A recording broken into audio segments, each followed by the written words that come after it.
Working at Ronald McDonald House, I'm always curious about who has been to the house and who has maybe visited the house. Has anybody here been to Ronald McDonald House? You have, yeah.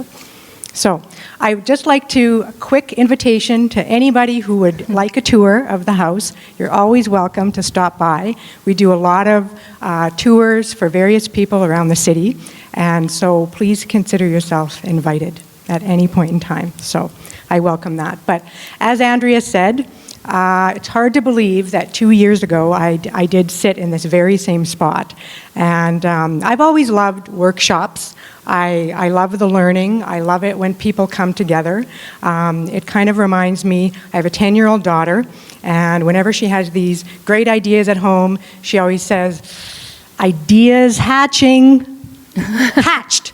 You know, so she always comes up with these great ideas, and it's really hard to turn her down after she's got this really great idea.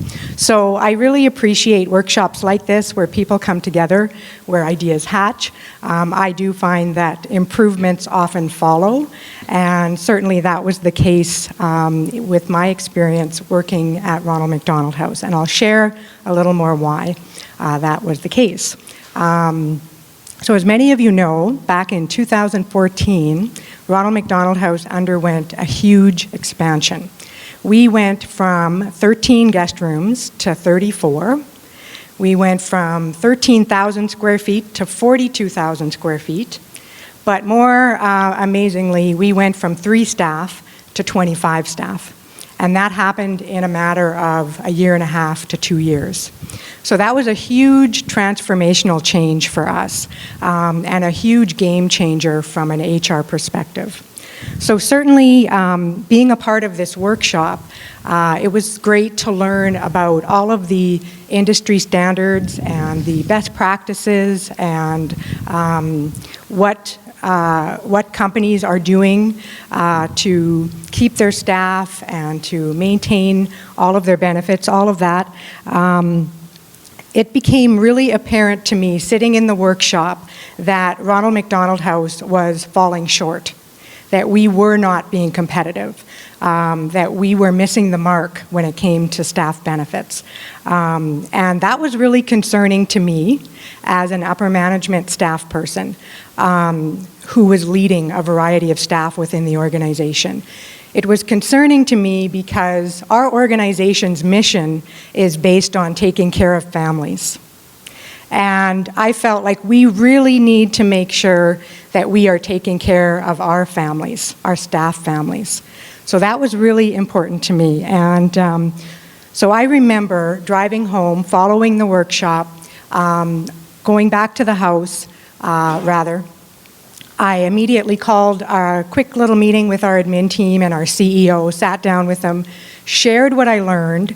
We talked about the industry standards, some of our gaps, but because we don't have an HR specialist within our team, I reached out to Sutton Financial Group to have a meeting and to just explore a little bit deeper about our current benefit situation and where we could potentially bring in Andrea and Sutton Financial Group to help us with some guidance, with some tools, with some expertise to help us determine how we could improve things in our organization.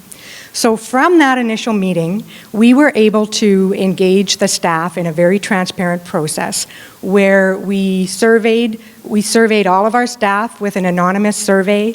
We asked for their input, we asked for their ideas. We really got a great sense of what it was like, or got a great sense of their perspectives of what they felt their benefits were. So that to us was very, very good to see the perceptions across the board. And from that, we were able to create a very competitive benefits package that not only was satisfactory to the staff, but it also fit within our budgetary resources of our organization. So I feel really great about that, very positive, and feel like we've really set up our staff and our staff families in a very positive situation. So as you take in the day and you listen to the workshop today, I encourage you all to take in the information, listen to the information through the eyes and ears of your staff, and ask yourself a couple of questions. Those questions would be, are our current benefits, are they competitive, and are they meeting industry standards? And the second question is, are we positioning ourselves to keep the best people and to attract new ones to our organization? So those were two important questions that I was asking myself when I left the workshop. So as you muddle through those questions and try to figure out the answers to those questions, I encourage you I want you to know that Andrea and the Sutton Financial Group would be very open to meeting with you to discuss your current situation, to explore a little deeper. And I know that there are ways, they're open to meeting with you to explore ways of making your organization stronger and an even better place to be. And certainly that was the case at Ronald McDonald House. Our organization was stronger because of it, and it was an even better place to be. And it all started with a simple meeting. So with that, I just want to say thank you so much for the invitation to be here today, and I hope you have a great day of learning. So awesome. Thank you.